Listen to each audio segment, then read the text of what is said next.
Hello, I'm Iannone, and welcome to part 2 of the Sports Reels Rocky Retrospective. When we last saw Rocky, he had overcome the odds to defeat Apollo Creed and become the World Heavyweight Champion. Right after Rocky II was finished, Sylvester Stallone began working on the script for Rocky III. And I'm not gonna lie, this is where things start to go downhill for the franchise. Don't believe me?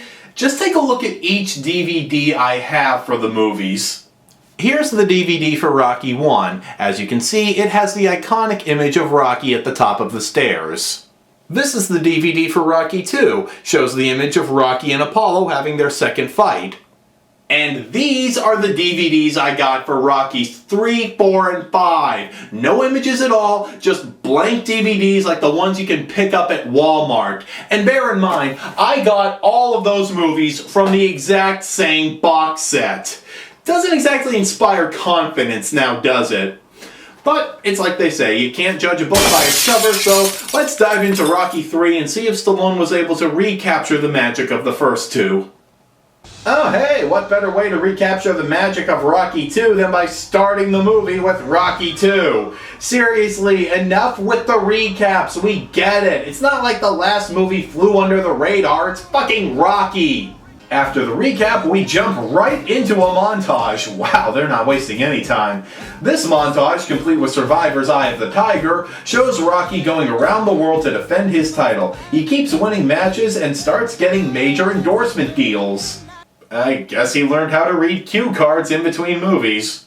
But while Rocky keeps piling up wins and endorsement deals, a new contender is quickly rising through the ranks. Clubber Lang, played by the one and only Mr. T.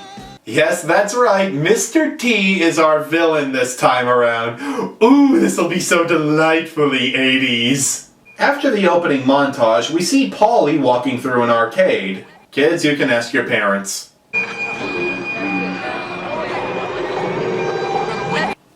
Was that a cartoon boink sound? Oh, for fuck's sakes, clearly the sound editors had never played a video game before in their lives. Okay, so for this scene, Paulie's gonna be walking through an arcade and we gotta put in some sound effects. What do we got? Well, I mean, we got cartoon sound effects. That's the same thing as a video game, right? Hell, I don't know, but the kids seem to like them both, so we'll go with that. Where's the cocaine? Paulie is apparently jealous of Rocky's success, and he destroys a Rocky pinball machine. He's arrested, and Rocky comes to bail him out. You're just a jealous, lazy bum. Okay, I'm gonna break your mouth. I'm gonna break your mouth up! Oh wow, these lifelong friends are finally having it out. All that jealousy has boiled over. This is going to tear them apart! Get on the job. All you had to do was ask. And they've made up and this is never an issue for the rest of the movie. 5 stars, 10 out of 10. After that bit of uselessness, we see Rocky about to have a charity fight against the wrestling heavyweight champion Thunderlips, played by, that's weird. I don't know why the screen went dark there. It must be some sort of a technical glitch. Let me just see, okay, should be fine now. The wrestling heavyweight champion Thunderlips, played by... what the hell? The hell is going on? Why are we missing all of the footage of Hulk Hogan? Who's calling me on Skype right now? Now you stop right there! Don't you even mention his name! Vince McMahon? The Hulkster made a lot of money for us back in the day, but he said a naughty word, so we're taking him out of media. We took him out of movies, and I'm not gonna let him be part of your review either. But that's impossible. I bought this DVD about a month before that incident. I have my ways, and you should be grateful. This means no more Mr. Nanny. That's right, no more Thunder in Paradise. Well, that's great, but I'm trying to do a review of Rocky III, so I kinda need the Thunderlips footage. You've got no chance in hell. But if you'd like, I can go back and use technology to impose John Cena in his place. No! Who do you think you are, George Lucas? You can't just take Hulk Hogan out of history like this. That's it. You're fired. But I don't even work for you. I'm not gonna let that stop me from delivering my catchphrase. I'm the genetic jackhammer. I've got balls the size of grapefruits. What a maneuver! Oh, go away, you roided up geriatric. Alright, moving on. Rocky attends a ceremony where the city of Philadelphia unveils a statue of him in his honor. And that is a real statue made of bronze, weighing 1,500 pounds. The whole pride of your city is built around a fucking guy who doesn't even exist. You got fucking Joe Frazier is from there, but he's black, so you can't fucking deal with him. So you make a fucking statue for some 3-foot fucking Italian, you stupid.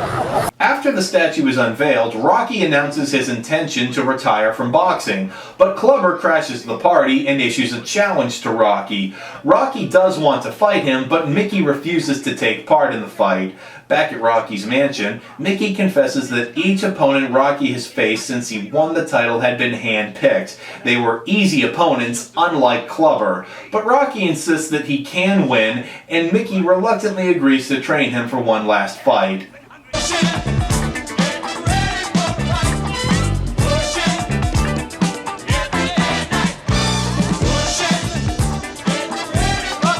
Yep, this sure feels like a Rocky movie, alright. Remember the in-house band at Mickey's old gym? Remember the merchandise stands and flashing lights? Yeah, me neither. What the fuck am I looking at? Oh, and meanwhile, Clubber is training like a madman at some dirty gym. Gee, I sure hope this isn't obviously foreshadowing that Rocky's gonna get his ass kicked. But on the night of the fight, Rocky and Clubber have a confrontation backstage, and Clubber pushes Mickey aside, which causes him to have a heart attack.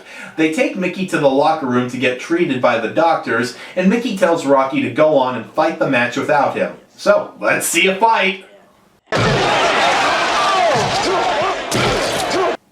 The hell was that? These are not the sounds you hear when someone gets punched. It sounds like someone's throwing a big slab of beef onto sheet metal or something. Oh yeah, and needless to say, Clubber hands Rocky his ass and knocks him out in the second round, becoming the new world champion.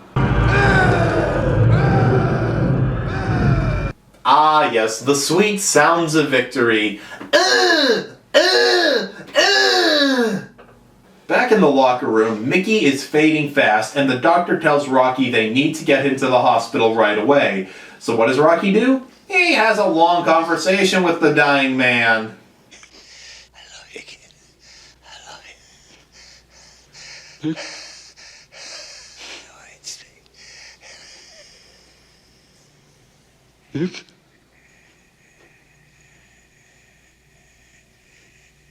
Luke?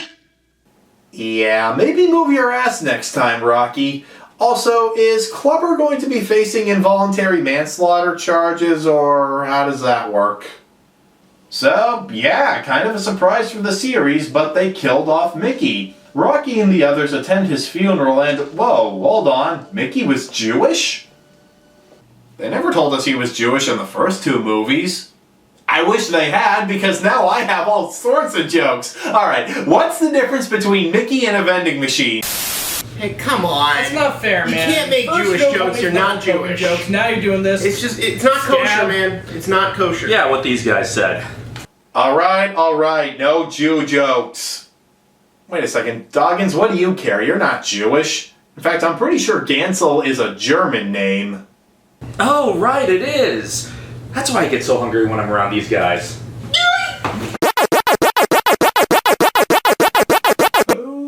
Okay, then.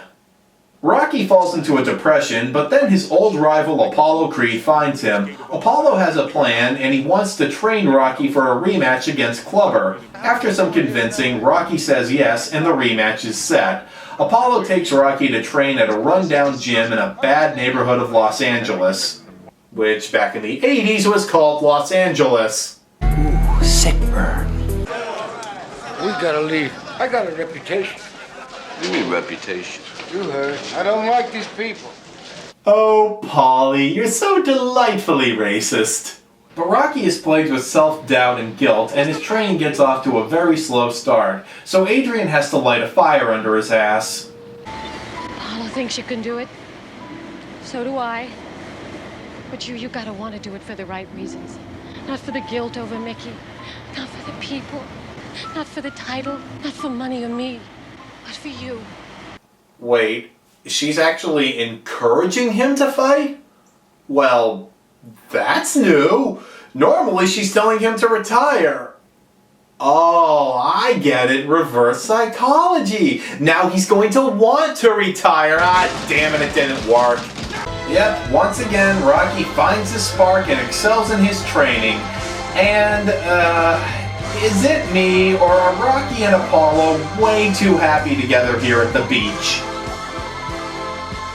You see, this is what happens when you train at a gym that allows kissing. Finally, it's time for the rematch, this time being held at Madison Square Garden in New York. Clubber gets interviewed in his locker room before the fight. What's your prediction for the fight then? Prediction? Yes, prediction. Pain.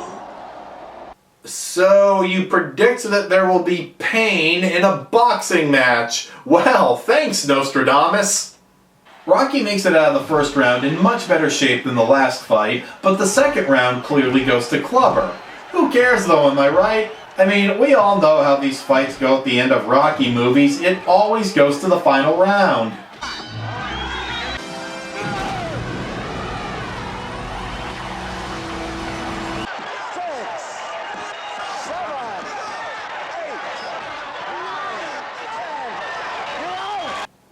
Wait, what? Okay, so Rocky knocks out Clubber in just the third round. That's a bit anticlimactic. The fights with Apollo were epic. They kept you on the edge of your seat. This, well, didn't. Oh, but that's not quite the end. Sometime after the fight, we see Rocky and Apollo entering the gym all alone. Apollo made a deal with Rocky that after he beat Clubber, he would give Apollo a rematch, this time with no audience or cameras. Sweet! This must be our big fight! Forget about Clubber Lang. No, it's Rocky versus Apollo one last time! Maybe I went here with the wrong guy. Come on, watch yourself. Ready?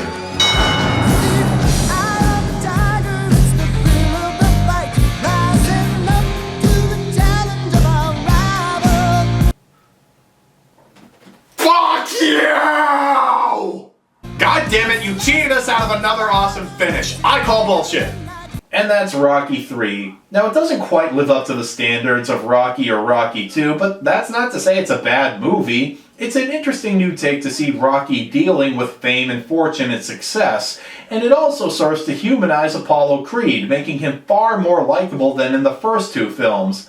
And say what you want about Mr. T, but he gives a solid performance here. They needed a trash-talking opponent, and few people can do that as well as he can. But the fight scenes just aren't as memorable as before, and those exaggerated sound effects get really annoying.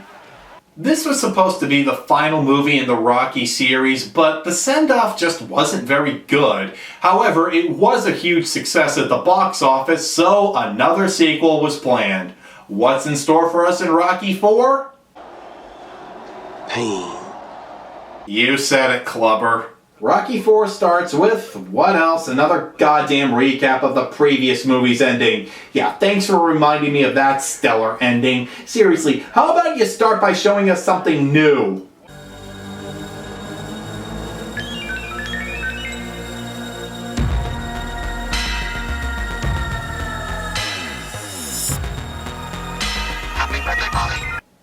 I take it back! Show us the same old shit from before! Come on, make a wish like he says. I wish I wasn't in this nightmare. You and me both, Paulie. You and me both. Yes, it's the infamous Rocky 4 robot.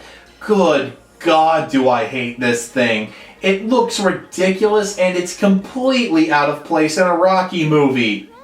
What the hell was going on back in 1985? Did people seriously believe robots like this were the future? Man, 1985 must have sucked. Screw you, 1985. You never produced anything good. Well, I mean, except for me, but besides me, nothing good ever came out of you. So after the movie leaves us wondering what the flying fuck we just saw, we see Apollo at home watching a press conference with Drago, an amateur boxer from the Soviet Union played by Dolph Lundgren. Drago and his team of trainers and handlers have come to the US to enter professional boxing, and they issue a challenge to Rocky. And being a proud patriot, Apollo takes exception to this. Oh, right, I forgot. This is a Reagan-era movie, USA versus the Soviet Union. So, if you'll excuse me, I need to change into something more appropriate. That's better. So Apollo meets up with Rocky and says that he would like to fight Drago in Rocky's place. I mean, what at this point in your life is worth getting hurt for? What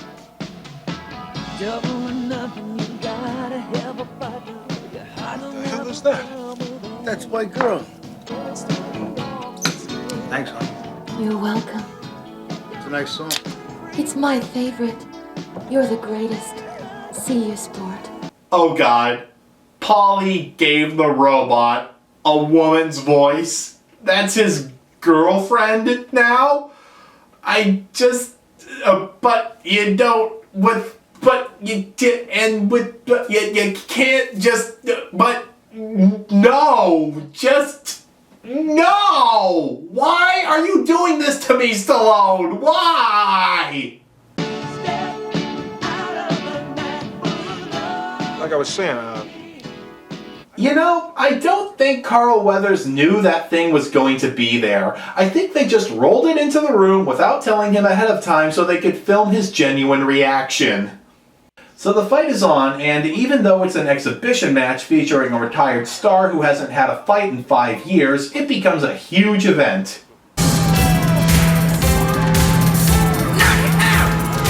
Oh yes, this really screams boxing match, doesn't it? Jesus, what else could make this more ridiculous? Oh, I'll tell you what. Ladies and gentlemen, at this particular time, it is an honor to present to you the hardest working man in show business, ladies and gentlemen, Mr. James Brown! Super highways, coast to coast, easy to get anywhere. Yeah, just take it all in. There are so many times in this movie where I found myself asking, what the fuck am I looking at? Alright, enough of this flashy bullshit. Can we see a fight already?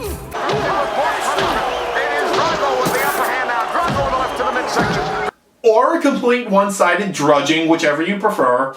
Apollo tells Rocky to not stop the fight no matter what. So let's see if he does better in the second round. Nope, I guess Apollo just sucks. And because he told Rocky to not throw in the towel, Drago beats him to death. Hey, whatever it takes to get out of this sinking ship of a franchise, right, Carl?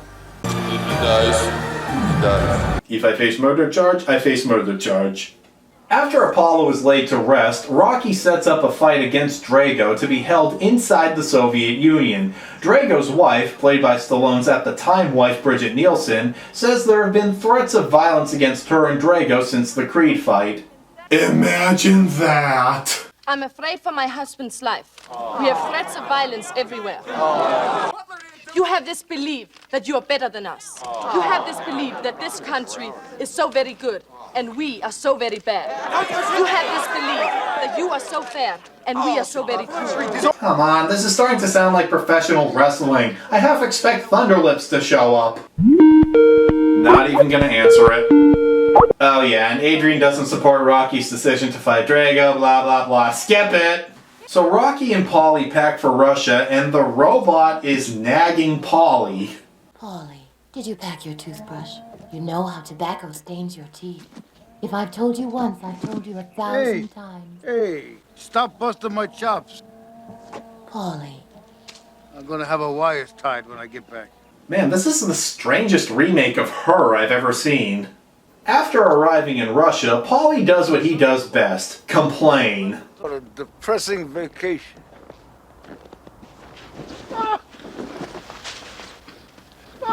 Dude, why are you acting like you've never seen snow before? You're from Philly. So while Rocky trains in an isolated village to avoid distractions, Drago trains in a state-of-the-art facility. And a lot of the equipment Drago uses was actual technology, experimental at the time, but now commonplace today, which I have to admit is pretty cool. Oh hey, Adrian's here now. Seriously, who cares anymore? Wait, who's watching their kid, the robot? Oh, for fuck's sake! And now for our training montage. Hey Stallone, you gonna end this montage by going upstairs? Fuck you! I'm a god amongst men and I'm climbing a damn mountain! Finally, it's time for the big fight, and for once, the crowd is not on Rocky's side. We paid to see Paradise Alley! We want our rubles back! I must break you.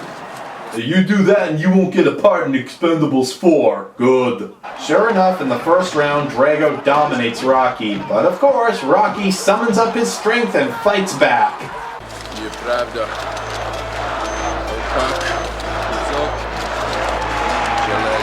Also, he is very handsome and smart and sexy as hell, and oh my god, Stallone, did you really put all of that on the cue cards?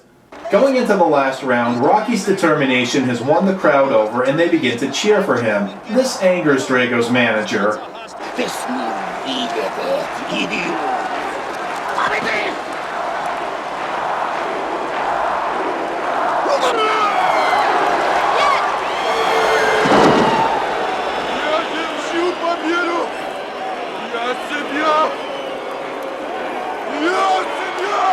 And so, after going back and forth in the final round, Rocky finally manages to land the knockout blow to defeat Drago. How about a speech from the winner?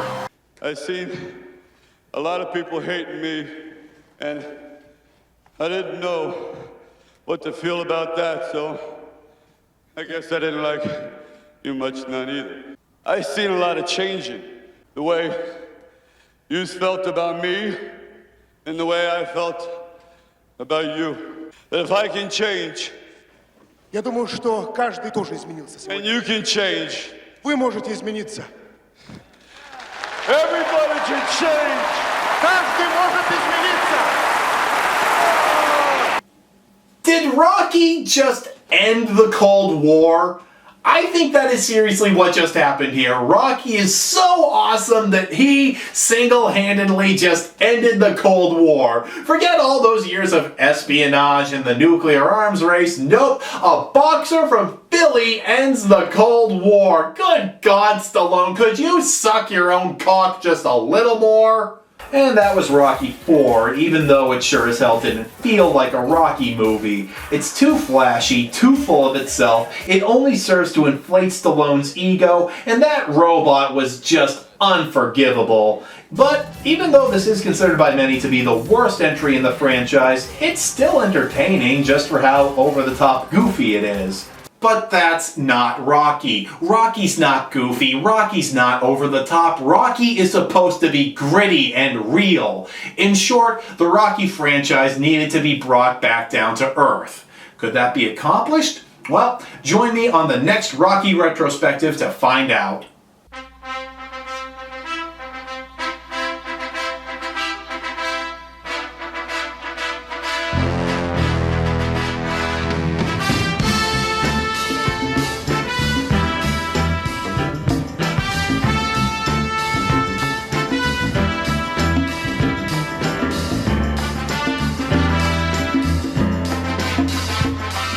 My name's German. That's why I get so hungry around these guys.